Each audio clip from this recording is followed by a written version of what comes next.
John Walsh, creator and host of America's Most Wanted, originally created the show after his son was abducted in 1981. He realized that a show covering the most wanted criminals across the country could be more effective than each local news station covering the wanted suspects from their area. The show would also bring in a profit from broadcasting that could help fund searches for missing persons and investigations necessary to track down the bad guys. The show had a healthy run, and whispers of its return have bumbled for a few years. The show was responsible for helping put countless criminals behind bars. Viewers would also call into the tip line to help showrunners and investigators with any evidence they may have had.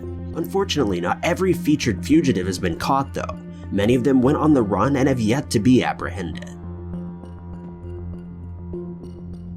Number 5. 76-year-old Elby Hart was a wanted criminal who went on the run for 19 years in the year 2000. Elby was a truck driver living in Richland County, South Carolina, when he committed his heinous crimes. The details of the crimes are too graphic to be discussed in depth, but his attacks were of a sexual nature. When Elby's daughter Terry was younger, her father used her for his dark desires. After that, their relationship grew into something twisted and unnatural. The crime that occurred in 2000 was acted out by both Elby and Terry. A few days after the crime, officers were called and a report was filed. In no time, authorities were able to locate and arrest Terry. She was found guilty of her crimes and served her sentence. Her father, on the other hand, went on the run almost immediately after committing the crime. He vanished seemingly into thin air, and officers were never able to locate him. In fact, there hasn't even been any tips or sightings reported to the tip line in 19 years. In the second episode of its 19th season, America's Most Wanted featured an episode about Elby that was aired on September 17, 2005, just 4 years after he had vanished. In the episode, a short introduction of the case leads the viewer into reenactment clips and interviews with officers that originally worked on the case. John Walsh discussed the upsetting details of the case and provided the audience with not only a sketch and a photo, but with every possible detail of Elby's physical description. Unfortunately, this in-depth observation and broadcast of the wanted man never brought any reports in, and Elby still remains on the run. The FBI has their own special list of most wanted criminals in America, and while the list can be long, it's necessary to mention that Elby falls into the 10 most wanted category, making him a significant target for justice to be served. Investigators still ask the public that they call in with any possible information they have, even if it's just a possible sighting of him. Number 4.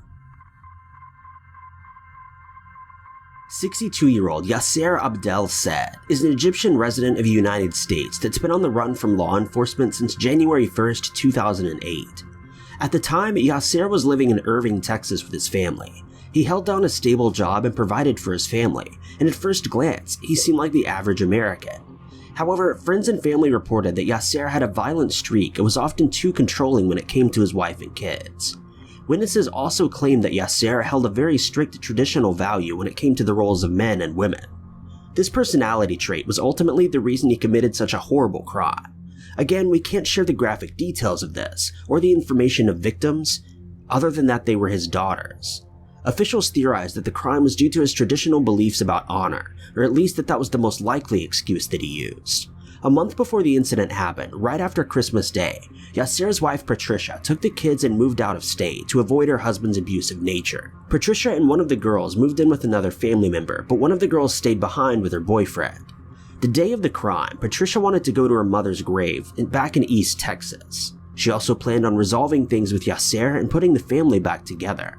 The daughter that lived with her boyfriend refused to go as she feared what may have happened. Her mother, however, argued with her and the family finally convinced her to go. Once back in Irving, Patricia met up with Yasser, who requested to take the girls for a ride alone. The unspeakable crime played out and Yasser abandoned his privately owned taxi cab that they had traveled in. After this, it's unclear where Yasser went, but he vanished completely. The taxi was later found by another driver and an investigation sparked. At first, investigators assumed that Yasser had flown back to his birth country of Egypt. However, no flight records indicating that Yasser had left the country were found. America's Most Wanted later aired an episode which featured Yasser. The usual content was provided, which includes a brief overview of the criminal, dramatic reenactments of the crime, details and evidence found at the crime scene, expert interviews, photos, and physical descriptions of the suspect. Thanks to all of this call to action, many tips were reported.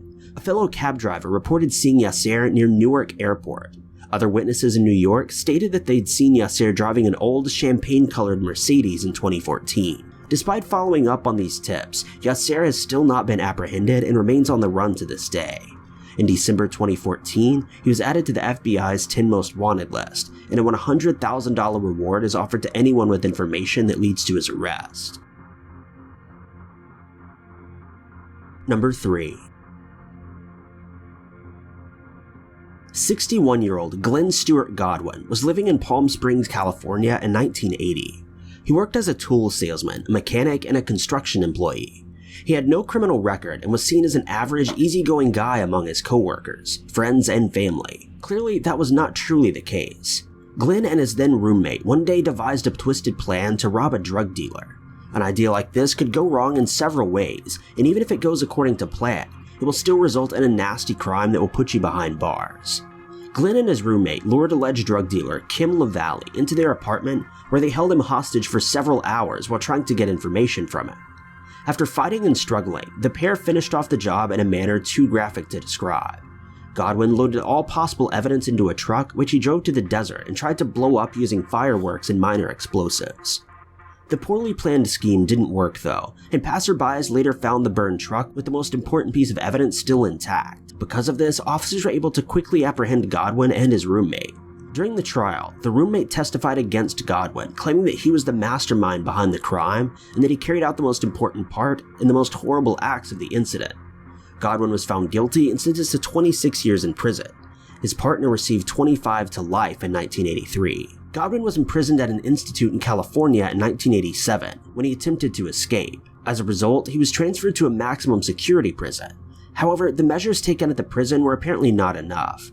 Godwin had his wife and possible third person smuggle in tools for another escape. He cut through a metal fence, swam through a manhole, walked several miles, and then arrived at a makeshift raft that had been left by the shore. It's assumed that he then sailed away, and Godwin fled to Mexico, where he became involved in more drug dealing and even more work for the cartel. He was arrested as a result and sentenced to 6 years in a Mexican prison.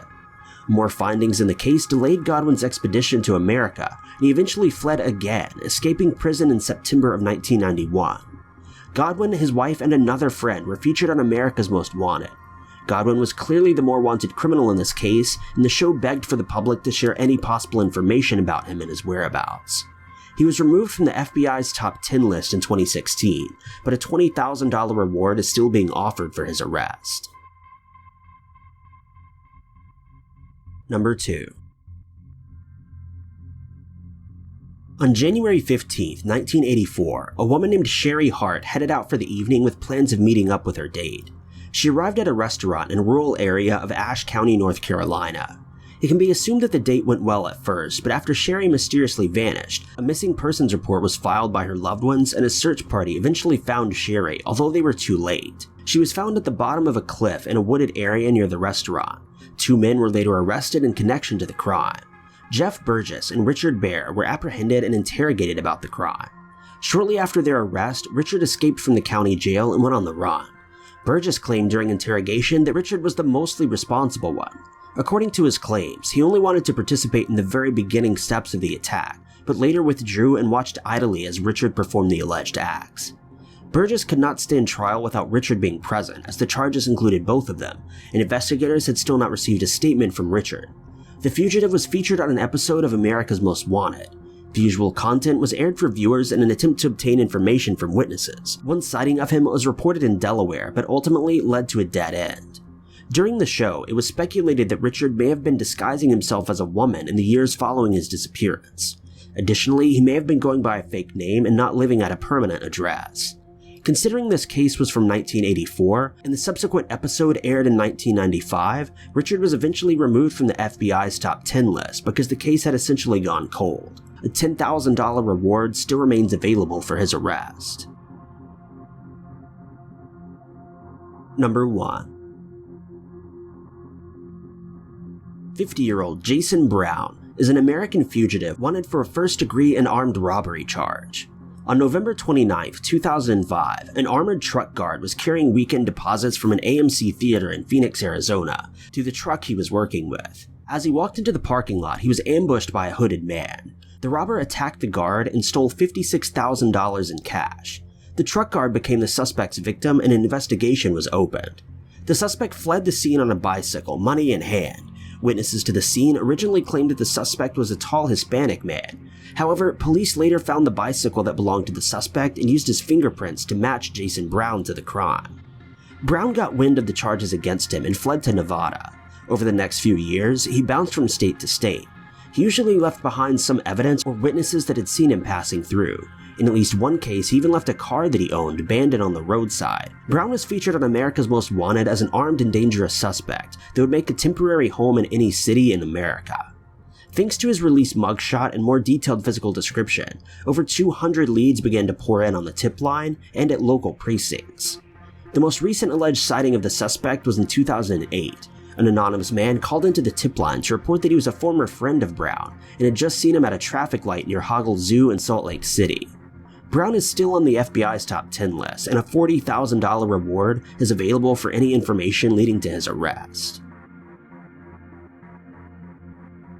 Thank you guys so much for watching. If you liked this video, be sure to click that like button. Also, don't forget to subscribe and click that notification bell to keep updated with our videos. And if you enjoyed this narration, maybe consider checking out my personal channel at youtube.com/ty_knots.